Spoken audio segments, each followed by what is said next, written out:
All right, welcome everyone to another episode of Hell to Pay. This is your host Amr. And this is Elle. Hey, this is Sipo. And yeah, we're here today to discuss something that I mentioned in passing to my mom, and she got terrified that I'm doing this podcast because we're doing Project Mark Ultra today, which I understand is a terrifying proposition for some. But yeah, we're here today to discuss how you can make the supreme human being, the most effective spy in human conception. And specifically, I want to discuss the murder slash not murder of Frank Olson.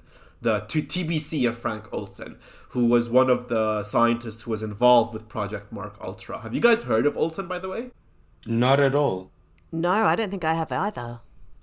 So he was one of the brains behind Mark Ultra, but depending on who you ask, he either committed suicide and or was killed because of his guilt in his involvement with both with Mark Ultra, but also with the chemical warfare program in Korea. So he's a chemist, so I'll get to that in a second. But this is back when like the CIA used to do things that was actually like, chemical warfare and torture, and not like what have Palestinians done for Black Lives Matter on Twitter. This was peak CIA era. This wasn't like a guy being like, it's actually ableist to say that Uber drivers are exploited. Which, by the way, if the CIA, if you're listening, I will post for you. We will negotiate. I'm happy to post for you. Yeah, but this is different because this is the CIA at its peak. This is like, we're talking like the Dulles brothers. We're talking like, Angleton's in here. The whole gang is.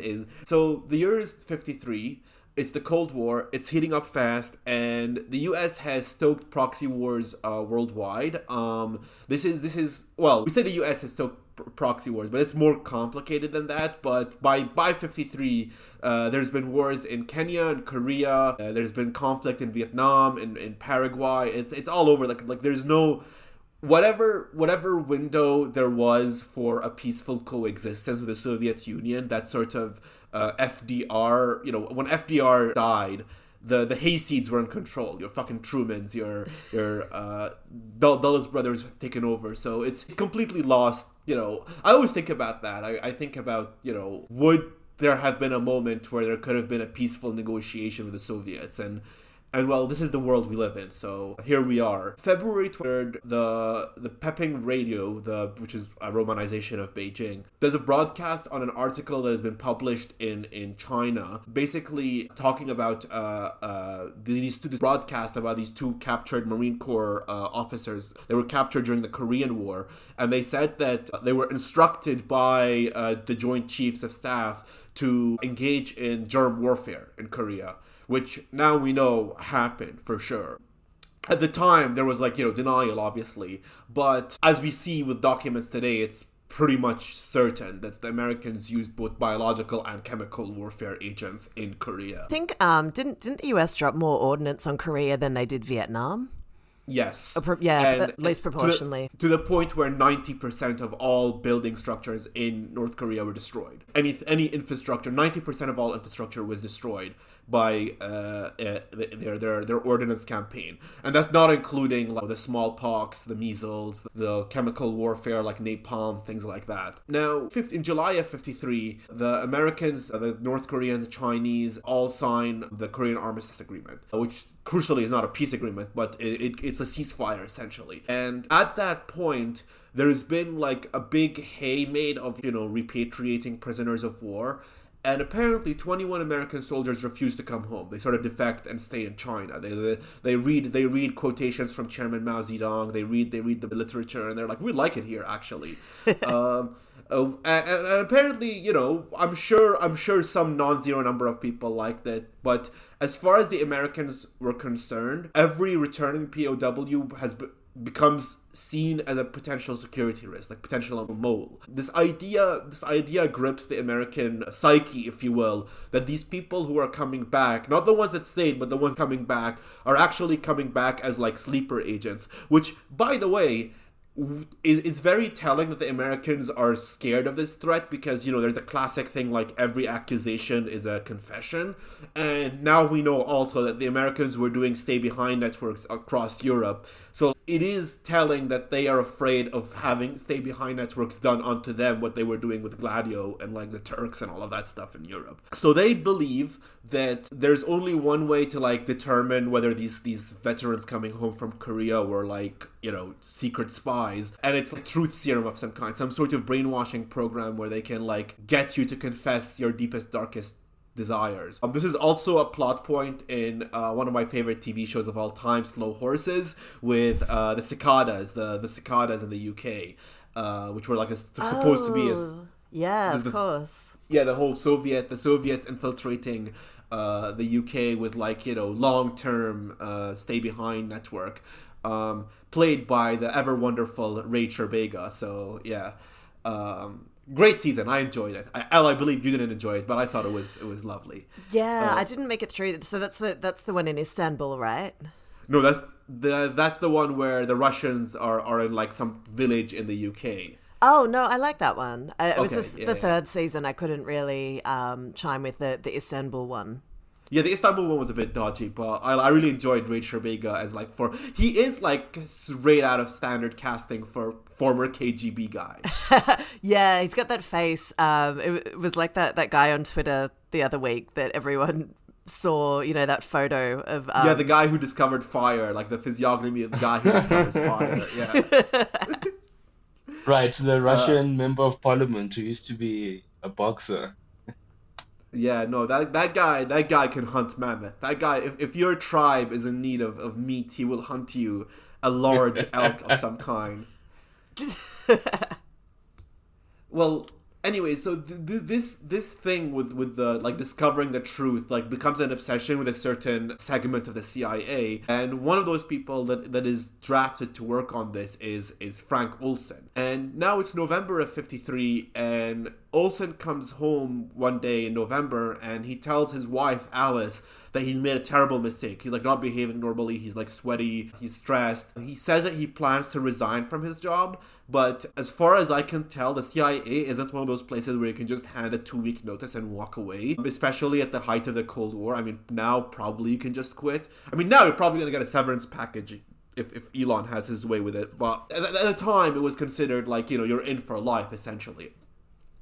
And the reason I point that out is because just a weekend after he tells his wife he wants to quit, just like falls out of a 13th story window in the Hotel Stalter in New York. The night manager who was there basically like walks out and sees Olson like just splattered like pancake, and with his last breath tries to say something but dies before he says anything coherent.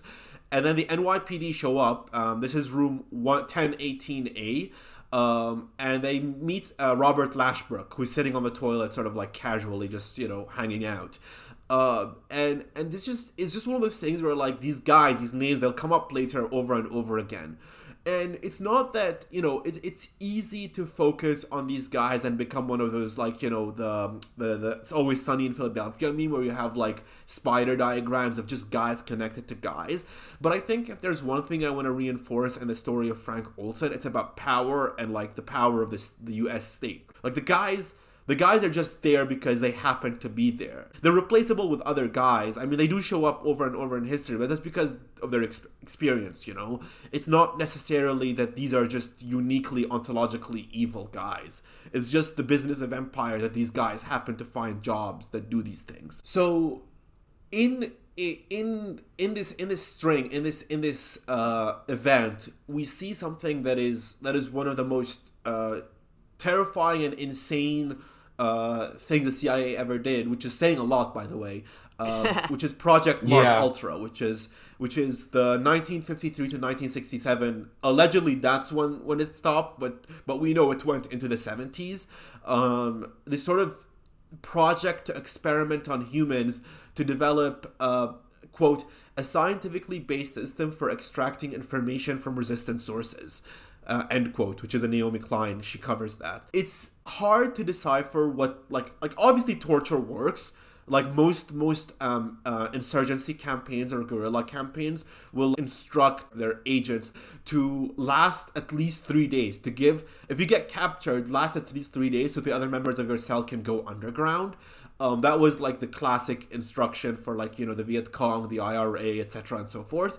So like, we know that like most people will break under torture, but the CIA was obsessed with this idea that like torture will give you false information. We want confessions that are completely distilled of like misdirection.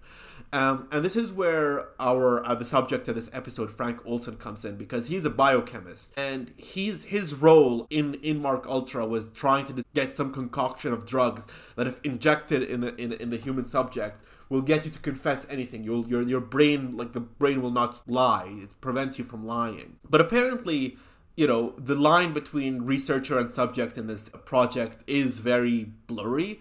And he was one of a number of people who were dosed with heavy dose LSD in November in 53, in this sort of weird retreat led by the head of Mark Ultra, Sidney Gottlieb, another name that comes up over and over again. And he dies 9 days after that LSD trip, which, you know, if the fucking Reagan say no to drugs people, they could have used this story far more effectively than all their fucking PSAs in the 80s. But essentially, this Olson guy, he's a regular guy. He grows up in you know, Wisconsin. He's born Swedish immigrants. He does his Bachelor of Science, and then his PhD is in bacteriology in the University of Wisconsin. And then he marries Alice, his wife, and has 3 kids. His death basically breaks the family apart. They become like, you know, staring into the eye of darkness, essentially, especially his older son, Eric. There's a documentary called Wormwood on Netflix, I believe, where his son is interviewed, and you can tell, like, all those years later, it's like he's broken. He's a broken guy. Damn. Frank... Sorry? Oh, no, I just said damn. Yeah, it's one of those things where, like, people underestimate the toll it takes on a family when your dad works for the fucking CIA. Or at least did. I don't know, like, now I assume it's just, like HR people. Yeah, well, did you see that CIA ad a year or two ago? That it was, like, a chick saying, you know, I'm a millennial with a generalized anxiety disorder. Yeah, she's like, I'm neurodivergent. And I'm like, lady, fucking James Jesus Angleton is rolling over in his grave right now watching this ad. By the way, that ad, she's walking down a hallway and you see the portraits of all the previous CIA leaders looking down on her as she's saying this. It is one of the most disorienting things ever. Like, you see Alan Dulles, you see Angleton, you see, like, all of them are just, like, staring down in their portraits, and she's like, I have imposter syndrome. And they're just, like, seething. I mean, James Jesus Angleton, I mean, he hated his own Latino heritage, like, let alone having some neurodivergent Latino millennial telling him, you know, how great the DEI committee is. Yeah, man. Like the CIA used to, like, create Acme products for Wile E. Coyote to assassinate Fidel Castro. They're like, what if, like that was the height of that stuff, and now they're just, like, DEI posting bullshit. Like, what's happened to us, man? Return to tradition. Oh no, it's like the Bohemian Grove, like the worst kind of ideas that they have actually come to life. Like, you know, they used to kind of all get together once a year and get it out, sort of, you know, weird homoerotic and, you know, just bizarre kind of childish rituals that they did, and now it's just kind of what's taking over. Well, yeah, and then, like, the reaction to that is, like, your Elon Musk types who are like, we have to defund, like it's just the state's falling apart, which is hilarious. They're too busy chasing Havana syndrome now, and still trying to prove that it's true. So, which is now the other that thing, like, Elon Musk has completely destroyed US aid and the National Endowment for Democracy, and it's going to be very interesting to see which parts of, you know, the sort of intelligence operation network are actually self-sufficient and are actually, you know, can pull themselves up by their own bootstraps, and which parts were actually, like, just leeches of the government funding. How do you say? Well, I think to your point, there's, like, you know, there's a salient point there, Sifo. I think the thing is, it's not that there will be a faction of the intelligence that will pull itself up by its bootstraps or whatever. I think what's going to happen is it's going to fracture into just, like, contractors and subcontractors and subcontractors who are just each running their own, like, basically projects. Yeah. So, like, your Palantirs, in the same way that so much of the... Oh, I was literally about to say that so much of U.S. Actual war fighting is now privatized because they don't have a conscript army, so they don't have enough Yeah. soldiers. Yeah. Yeah, we were talking about that before recording, me and Al, like, the recruitment problems in the US and how they fucking advertise the Marines on TV and it's still not having enough recruitment. But then it's not just that, like to your point about Blackwater, like, doing the US wars. I think they're just gonna outsource even things like intelligence gathering and shit to, like, Palantir. Each, Yeah. each, each one of these tech guys is gonna have his own fief and like gonna use their various organizations. So like Thiel with Palantir, Musk with all of his organizations, and they're just gonna be like it's gonna be just different fiefdoms competing for a contract essentially. It's stripping it all of the copper wire, which like this story is interesting because this was all directed back when the US state was like an actual state. It could mobilize immense resources for the purpose of maintaining US empire. And by the way, not just, I'm gonna get into this later, but like Mark Ultra, like they were doing research in McGill in Montreal. Like they had like bases outside of the US where US government agents would fly in to like have a homeless guy tortured to see if they could like get information. But to the extent that the US state now does that kind of thing, it's just some guy who runs his own project that gets a contract from some other guy who gets a contract from some other guy with like tangential connection to the Pentagon. Yeah, it's a vibes-based intelligence. I was about to say that before. It always sounds like you're pining for the days of Dan Mitrione teaching the Uruguayans how to torture people by taking homeless men off the street and showing them. Yeah, well, I'm not pining for it, I would say, but like those were worthy rivals to the KGB. Those were like if you're a Chinese agent now, right? If you're like Chinese intelligence, you're looking at this shit and you're like, come on, give us a challenge, give us something to do.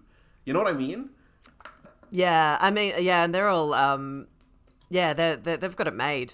Can you imagine like these like Musk and Thiel and all that getting their idiot tech coding guys to go in and try and infiltrate something in Beijing?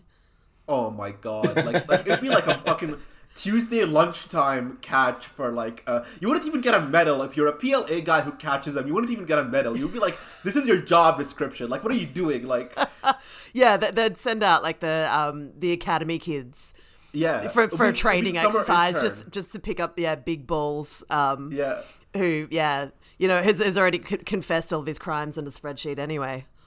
yeah, man, yeah. Like Sidney Gottlieb is rolling over in his grave looking at this right now. Angleton, the Dulles, fucking even like Haldeman and these people.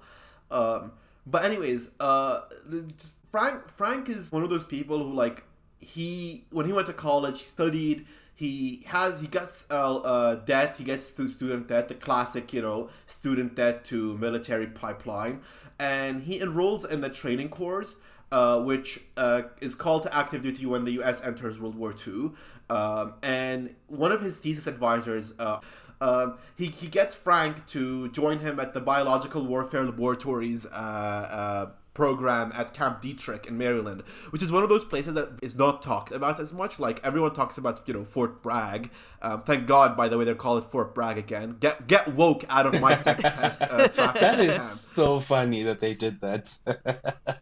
I'm kind of glad they did that because, like, if you're gonna run like a human trafficking and drug ring out of a fort, it should be named after a Confederate general. I think it's Right, suitable, yes. Anyways, Camp Detrick is where they did a lot of the fucking smallpox, measles, bubonic plague shit in Korea, and then later chem warfare in Vietnam. One of those places that like, if there was ever a revolution in the America, like a leftist revolution or whatever, like everyone who's involved in Camp Detrick should be executed. Like it should be treated like the Okhrana in the Soviet Union, like how they treated the Okhrana or like the Savak guys in Iran. So he starts working there on a civilian contract.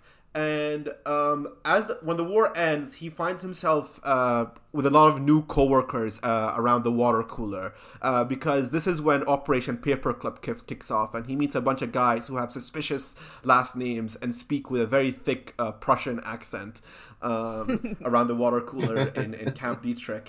And this is another thing that, like, again, like calling America the Fourth Reich used to be something I thought was cringe, but like, the lines of continuation are so fucking, like, there, like, in every aspect of the American state.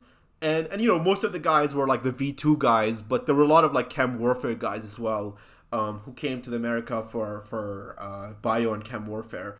Frank Olson's specific, specialty there was aerosol delivery system, and now just my chemistry background is going to talk for a bit about the difference between aerosols and droplets, because a lot of the difference is important for warfare. The technology of aerosols is to, like, spread pathogens over the enemy and, like, have it linger there for a lot longer than droplets.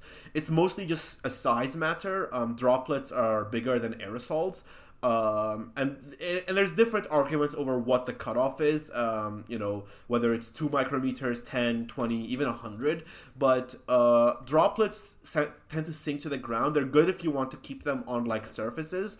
But aerosols are great because they can just spread. You could put them in something like a ventilation system, and they could just kill a whole building full of people. And the Americans were using aerosols in Korea to get, like, fucking smallpox for various peasants and so on. The Americans, they love to do this, by the way. They love accusing the Soviets of doing things that they're doing. The Soviets were doing research into biological and chemical warfare, but there's very little evidence to suggest that the Soviets actually used it in their wars. The Americans, we know for a fact they used it in Korea, definitely in Vietnam. There's also reports 50-50 on whether they allowed different clients to use it. So, like, allowing the Indonesian military dictatorship to use it use chemical warfare in Timor, for example.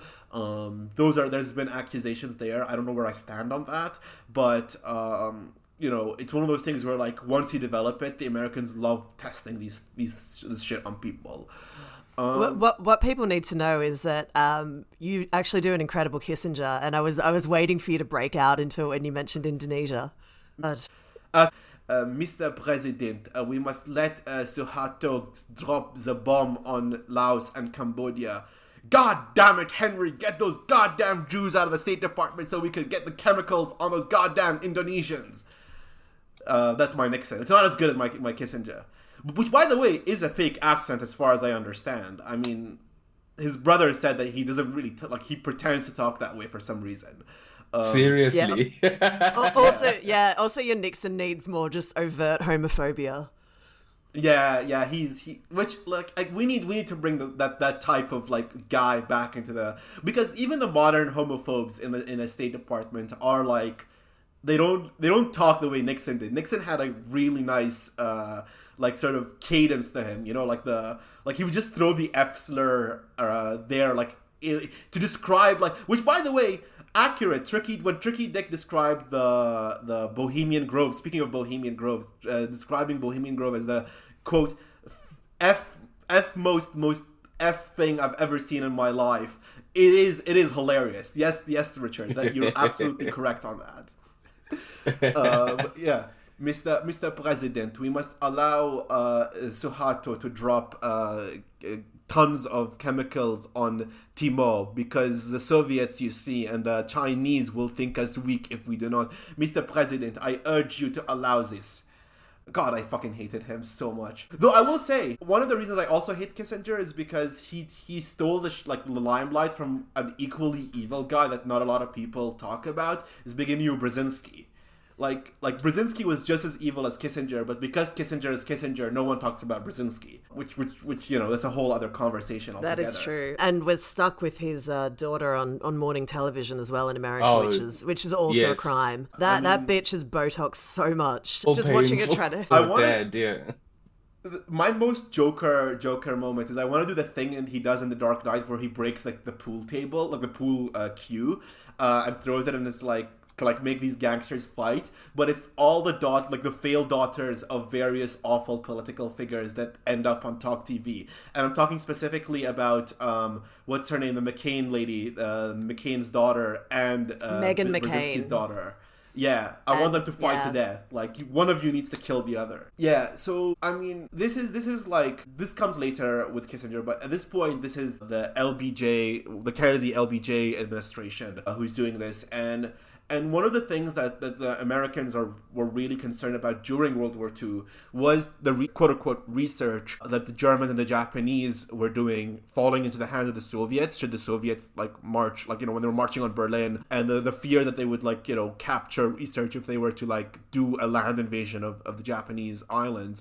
But, like, I want to clarify here, because a lot of this research was actually not really productive. It was basically just like psychotic guys doing torture on people. Like, the thing about research, and like, again, this is my science brain talking, is like, you need to have shit like a control group and like, measure various factors and like have like, I'm not even talking about the ethics, right? Like let's forget about the ethics of doing research on human subjects. That's a whole other conversation.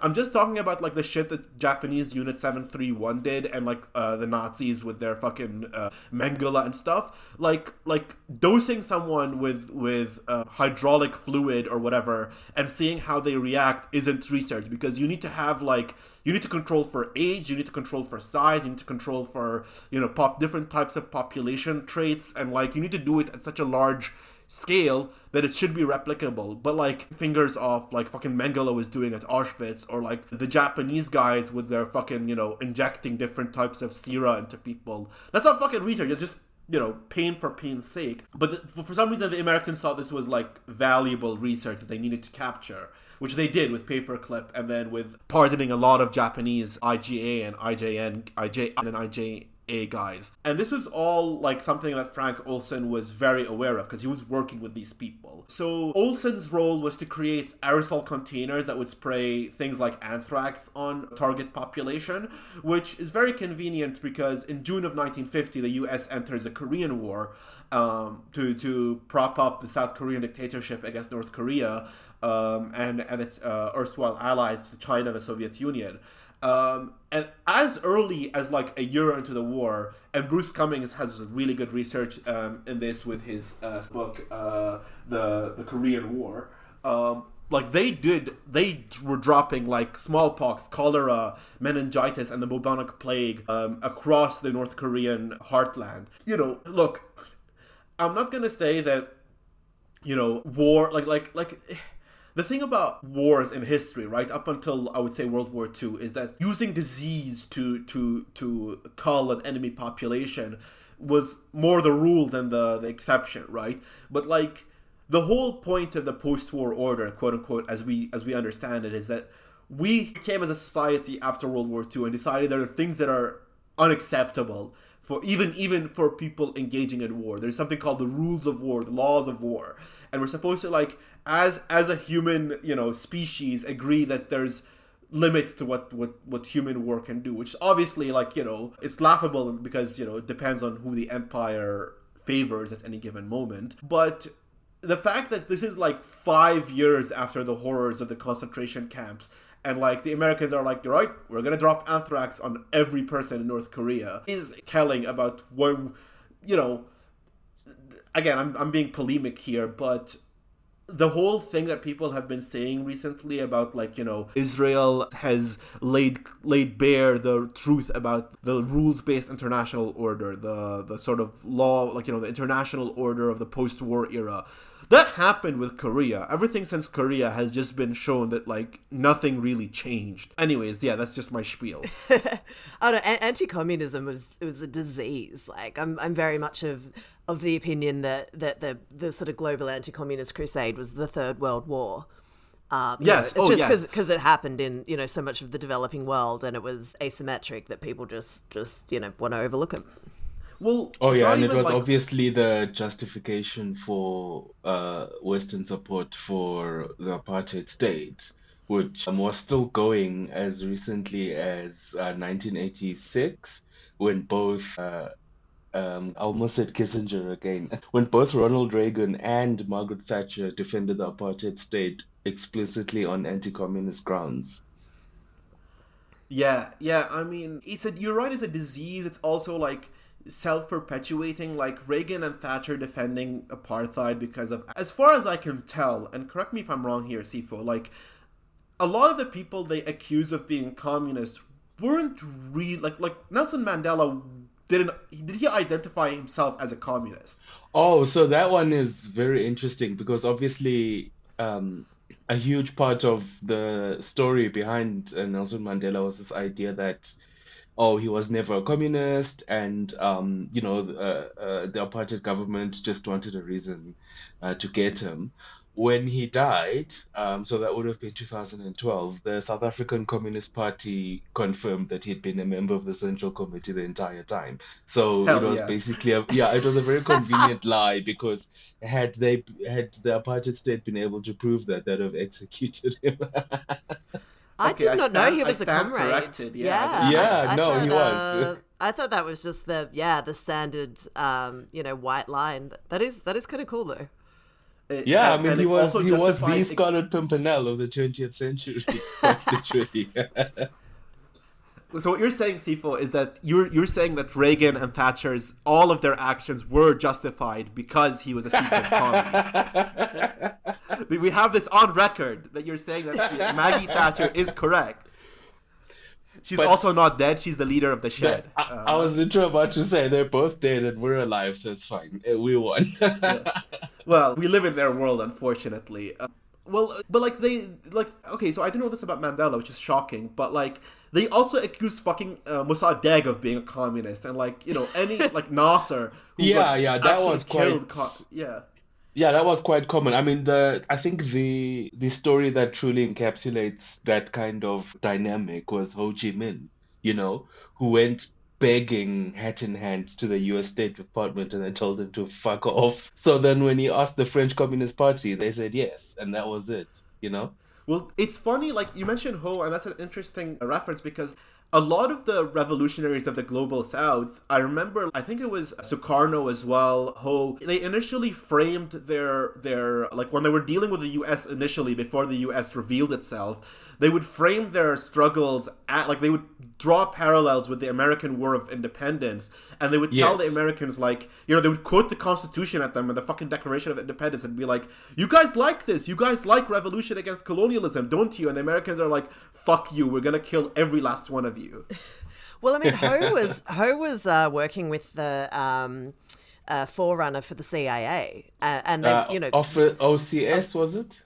OSS. OSS. Yeah. OSS, right, yeah. The Organization for Strategic Services, yeah. Yeah, I mean, he was working with them. He spoke enough English. Yeah, and he was all in, happy to, because the US was so big on being, anti-empire at the end of World War II, that he was really framing it in that way and trying to, get the US on board and overthrow the French and all of that. And yeah, the US just basically wound up turning around and saying, fuck you. Yeah, I mean, you're right, Elle. It is anti-communism is a disease, but I think to your point about this being like World War III, the way I'm developing this like half-baked thesis, and I want to write more about it. But like my approach is that it's not that there's three distinct world wars. It's that we've been in a war of like hot and cold proportions since the 1868 Paris Commune, and like everything is framed in that sort of class, not just a class conflict, but like I like to consider World War One, World War Two, and the post the Cold War as like parts of the same war between because I first of all, my contention is that the US is the successor of the British Empire. Like they just inherited Right, it. yes, yeah. Yeah. Well, I mean, the British kind of handed a lot of it over to the US. They're like, well, at least, you're kind of on board with the program, so let's roll. Yeah, but for me, the flip side of that is that I think that and I developed this half-baked idea, and I need to work on refining it, when I read Steinbeck's Grapes of Wrath, because I propose that the way they treat World War II as this like independent thing, the best way to understand American anti-communism is through like the radical sort of like from Eugene Debs through the radical communist parties, the fucking strikes of the 20s and the 30s, the domestic conflict of class that ended with FDR sort of sublimating it into his New Deal. The flip side of that was creating a sort of system where we will provide just enough comfort domestically to allow for extraction abroad. And I think that's just the continuation of World War One and everything since the mid 19th century. But it's also a disease in the sense that there were so many moments where the US could have negotiated a settlement that would have still left them very well, off. Like, to your point about Ho, like, coming hat in hand. Like, yeah, just be like, okay, sure, we'll give you some money, you'll be free of the French, and in return, you'll, like, give us, like, some concessions on natural resources. And I'm sure they would have said yes, but it's Well, they couldn't have, because the deal basically was that France would support the US in terms of the formation of NATO and the response to the Iron Curtain. And at the time, there was this bizarre moment after World War II when it wasn't obvious that France was going to be part of the whole Western security state. And so basically they said, okay, we'll take over your colonial war. And also, very importantly, this is happening after Dien Bien Phu, where the French have this fortified position, and they have this arrogant idea that these peasants can't take out a modern army that's entrenched, and the Vietnamese absolutely wiped them out. So it was also in response to effectively like colonial humiliation. Von Nguyen Yap's greatest masterpiece, yeah. Yeah, so in the end, the Vietnamese were almost far too successful for their own good. So you couldn't have this thing where you've got this colonial power in the form of France, who basically have what they have taken from them. And don't forget as well, the British are going through the same thing in Kenya, and they're going through the same thing in other places like Cyprus that people don't talk about much. But the anti-colonial movement was very much in full swing at the moment, and it was just not in the US's interest to say, okay, the Vietnamese can have this one. Like, it was never going to happen. Yeah, I guess you're right. I think what interests me is how, like, I mean, to your point about France being iffy about NATO, that's something I find hilarious. Like, I recently read about that, and like, the only reason like NATO is and the EU are based in Brussels is because Charles de Gaulle told NATO to fuck off when he discovered the version of Gladio they were doing in France. He was so pissed that he's like, yeah, just fuck off. We don't want you around here. Yeah. Which is why everyone eats waffles now instead of like good old croissants. Croissant. De Gaulle was such a mad bastard. His memoirs, at the opening line, I haven't read it, but it's I've always had a certain idea of France. It's just like, it's just complete megalomania moment. But yeah, he was also really lecturing when the US decided to get into Vietnam. And he's just like, you can't do that. That's horrible. Like, that's a stupid idea. Yeah, I mean, he was truly like one of those like completely idiosyncratic people. Like, he was lecturing them about entering Vietnam at the same time as he was trying to get out of Algeria and like Algeria was happening at the same time, yes. Yeah, and like he nearly got fucking wiped out by fucking generals because the fucking what was it? The organization, the OAS, wanted to fucking kill him because it was like, yeah, we're not doing Algeria anymore. This is stupid. And like he was one of the few weird, like, that was such a weird moment in US or not like world history where like there were countries like France that were like threading the needle between like, the Cold War and like US desire for like complete subjugation. And like he played it better than most. He was it's all in the game, baby. He was an elite player of the game. Also, just the most French-looking motherfucker of all time. Oh, yes. Right. But yeah, that was a wild tangent. Sorry, we digress. No, but that's what we're here for, to digress and chat. So back to our friend Frank. When he was doing the fucking aerosol systems, this was when, Korea was accusing America of doing disease warfare on the peninsula. And of course, like, he was working on it and must have understood that this was part of his job. But seems like he wasn't particularly thrilled about that, which, to the extent that guilt is productive with these people in the CIA, like, I'm sure some people who are in the agency are more vulnerable to it than others. How you weed that out is part of like the recruitment process, but he probably understood that he was guilty in like perpetrating these atrocities. Like, for example, specifically, he had worked on a device that could spread smallpox at Fort Detrick, and the Chinese then accused the Americans of using smallpox to spread smallpox in Korea, and he must have like understood that there was a connection there because Detrick was where all of this stuff was being researched. And then at the same time, Americans are defecting and they show up on Korean TV to say that, yes, we did this. And obviously some of them will come back from the US and say that we were tortured and we didn't mean this or whatever.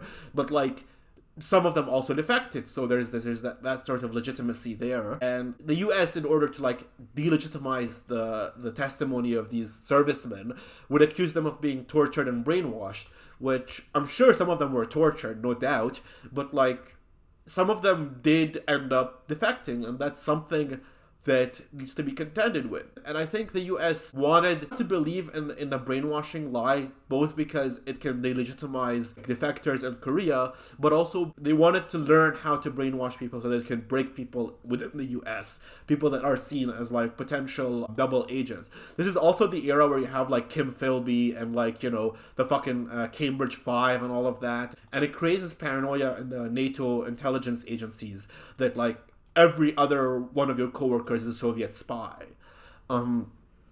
So Alan Dulles in particular was really into like drugs as a way of like brainwashing people, like some sort of magic serum that if you inject it to someone would get them to confess everything. And that's where Mark Ultra really is born.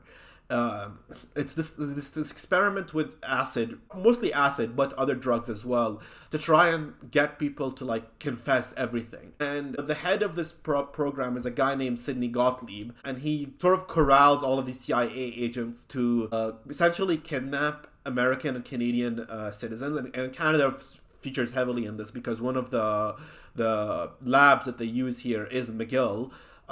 Just administer all sorts of like drugs, electroshock, hypnosis, sensory deprivation, various types of verbal and sexual abuse to try and like quote unquote break people. And a lot of these victims were obviously homeless, transient people. Many of them were veterans, people that if they disappeared, there wouldn't be a lot of questions asked, and all of them did disappear, which, you know, the fact that this was happening with Canadian citizens in Montreal was also like disturbing because it shows that like Canada has always been a part of the Five Eyes, a part of NATO, a part of the sort of empire. Even when it like veered away a bit, like with apartheid, with Cuba, like it was always within the bounds acceptable for the Americans to allow, at the time at least. Now, this thing with Mark Ultra, one of the things that's really interesting is that Gottlieb was like your classic CIA freak, and he organizes a retreat in November 1953 where there were like a bunch of the scientists working on this were supposed to go to a cabin in Maryland, and he's supposed like Gottlieb organizes them, and they're like, you know, this isn't like, you know, Bohemian Grove jacking into Geronimo's skull, but like this is a bunch of, you know, eggheads running around getting drunk and like being like, you know, as cool as they could pretend to be. Now, Olson's boss, the sort of military attaché who was supposed to like observe this alongside Gottlieb, was a guy named Colonel Vin Rouet, who also pops up again later. Now, Vin Rouet is one of those like military guys who's like, you know, pencils straightened, everything is, you know, his head looks like a slab of stone, and he's like the opposite of Gottlieb, who's like, we all gotta get drunk, get high, you know, let's think about how to like be creative in this process. Apparently that retreat, Lashbrook, Gottlieb's deputy, and one of the people involved in this, the guy who ends up in the hotel room, by the way, he brings everyone a glass of Cointreau, and they all drink, and then he tells them that the Cointreau has been drugged with acid. And oh man. And if you've never had acid before, like, or never tripped out, that would be absolutely terrifying.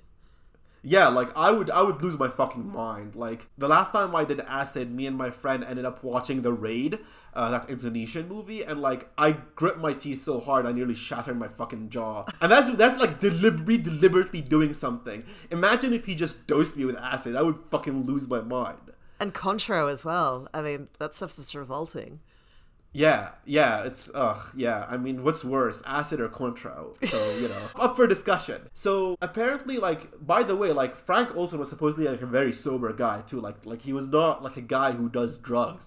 So like this was like must have been very shocking to him. But apparently things happened there, and when he came back from the retreat, he was distressed, and he tells his wife he wants to quit immediately. So on Monday, he goes into the office and he speaks with his superior officer, Vin Rouet, and he tells him that he wants to leave this program. And Rouet says that Frank felt guilty because he thought he wasn't doing well enough at this biological warfare program. But Rouet reassured him. He said, "You can still work here. You're doing fine, whatever." But whatever happened in the retreat, there must have been like from what we understand from his son, from others. He must have been blabbing about his guilt with the biowarfare program. He must have said something about how he was guilty and he wanted to out that alarmed people like Gottlieb and Lashbrook. Now, so Rouet takes his concerns and he does the classic like, "I hear you, I see you," I'm sure he said all of those stuff. And he brings it to Sidney Gottlieb's office, and Gottlieb says, "We'll go to New York from Camp Dietrich and meet this guy, Dr. Harold Alexander Abramson, who's this guy's name pops up a lot in Mark Ultra. He's one of those guys that like his specialty was being an allergist, but he was like the primary guy, like the medical professional for Mark Ultra, which like for a program that is meant to like psychologically reorient you, it's weird that their primary physician is a fucking allergist. But again, weird stuff happens all around in this fucking program. And I mean, one of the reasons he is an allergist is also because allergists are focused on like particulates in the air, right? Like how to distribute particulates. So there's that. But Olson tells his wife he's going to New York to see this doctor, and they meet the doctor on Thanksgiving on Thursday. And then they're supposed to come back right after, but they don't. They stay, like, turn around, and then they come back to New York because something happened on the flight. And however, the group that's supposed to be Rouet, Lashbrook, and Olson, Rouet continues to DC, but Olson and Lashbrook return to New York. Now, there's arguments to be made here that, like, Rouet continued to DC because of plausible deniability, so that he could say that he wasn't in the room when whatever happens. But during this therapy that Olson is having with Dr. Abramson, Olson is getting, like, a bottle of bourbon and, like, barbiturates. That's another thing that's hilarious in this story is that they take him out after getting him drunk to see the magician John Mulholland, who, like, if I was tripping balls or drunk and you take me to see, like, Chris Angel Mind Freak, I would shoot you in the head. Like, yeah, that would be very unpleasant. Yeah, so I don't know what they're doing there, but this is classic like CIA in the 50s, just whimsical sort of plotting and scheming. And they do all of this stuff, and by the time it's Friday, they're having drinks at the bar, and they're staying at the Statler Hotel in New York, and like he was supposed to have come back like a day ago, and he tells his wife that he's delayed, and on Friday they're having drinks, and Friday into Saturday, like 2:30 a.m. on Saturday, Frank Olson jumps out of the 13th story window from the room that they were in into the pavement, which, like, I don't know if you guys see hotel room, like, windows, but they're designed not to be jumped through. Like, they're fucking thick fucking glass. And he just jumps and, dies on the ground right there in front of the hotel. And, the night manager, fucking Armand Pastore over here, poor guy. I can't imagine being like I get annoyed when I get a call at work that is like a health like thing, and I work in healthcare. Imagine being a night manager at a hotel and having to deal with a fucking suicide. Poor bloke. Anyways, he sees this guy, he calls a switchboard operator, who, by the way, this is the time when, like, the switchboard operator was like actually someone who would plug your wire into another like fucking thing in the console. And the operator said that someone didn't make an outgoing call from the room. And the interaction was so brief that the operator heard the whole thing, which is that the person in the first speaker in the room says, "Well, he's gone," and the second, who's the person being called, said, "That's too bad," and just hangs up the phone. And this is one of those things where, like, cold. Yeah, this is just weird. This is like, it's so weird. And also, like, man, at least have some fucking empathy with your coworkers. Like, you're all freaks, but at least this is the perfect contrast, by the way, to the Havana syndrome shit. Like, imagine if these guys were told about Havana syndrome. Like, yeah, he's gone. That's too bad. And just hangs up. Like, and now it's like, oh, my tummy hurts. We need to have, like, fucking $10 billion to investigate Havana syndrome. God damn. Anyways, we know that Lashbrook was in the room. We don't know, we don't know why he called at that moment, but we know that the other person he spoke with was Dr. Abramson, who was involved in this quack psychotherapy of Frank. So the NYPD come, and they see Lashbrook sitting on the toilet, and he just sort of, like, says that, yeah, he woke up, he heard the glass break, and his roommate Olson was gone. So they take him to the 14th Precinct station, and he tells them that Olson was an army bacteriologist who was suffering a mental health crisis. He also tells them that the entire thing must be kept quiet because of national security, which, by the way, cops love nothing more than pretending to be part of, like, the deep state. Like cops love this shit. So of course they all stay quiet because they think they're gonna be like fucking CIA guys. And it's just one of those things where, like, no one had any interest in investigating. Armand Pastore, like, he was one of those guys who, like, gets interviewed in Wormwood and, like, just doesn't understand what happened. But the Saturday morning, Vin Rouet comes to the Olson home in Maryland and tells them that there's been an accident, that Frank fell or jumped out of a window in New York. There's just these inconsistencies come up again and again. No one can keep their story straight over whether he fell or like jumped, like whether this was a suicide or an accident. They were told not to open the casket because he was basically pancaked, which is fucking grim. But yeah, apparently after Olson's death, Vin Rouet, his boss, would come over to the family and have martinis with the widow Alice, which part of me is like, weird, sex pest behavior, but then part of me is like, he's probably keeping tabs to see what the family knows about Frank Olson's work. That is very mafia kind of behavior, just popping around to make sure the family's okay and that they're aware that we're watching. Yeah, Frank was a friend of ours, you see? He's a friend of ours. Like, I can imagine him dropping an envelope full of cash and being like, how's it going? How are kids? How's school? Etc. But, like, just a sort of, like, underlying thing of, like, what do you know? And know that whatever it is you know, we know that you know, and we will cut you on the knees if you ever tell anyone about what you know. Like, Absolutely. It's very... Which makes sense because obviously the CIA worked with the mafia, so, like, hand in glove behavior. So this all happened while the Mark Ultra was, like, really kicking off, and obviously they buried it, and it's just one of those things where, like, the Rockefeller report, when it comes out in 1975, like, it just tells all of these things, and it's like, yeah, we did that, oh well. And it's still amazing that, like, to me, there should have been mass arrest of everyone who worked in Mark Ultra. The fact that there hasn't been mass arrest is insane. Okay, so, Olson is now dead. Vin Rouet is checking in on his wife. Now, it would be hilarious if they had an affair, but I think it's probably just mafia behavior, like you said, Elle. And Mark Ultra's chugging along. And I'm gonna pause here because there will be a part 2 to this to see the aftermath of Olson's death and what Mark Ultra ended up being. So stick with us until we hit you with Mark 2, with Mark 2 of this episode. Mark Ultra 2. And yeah, thanks for this. Thanks for the ride. I hope everyone enjoys this.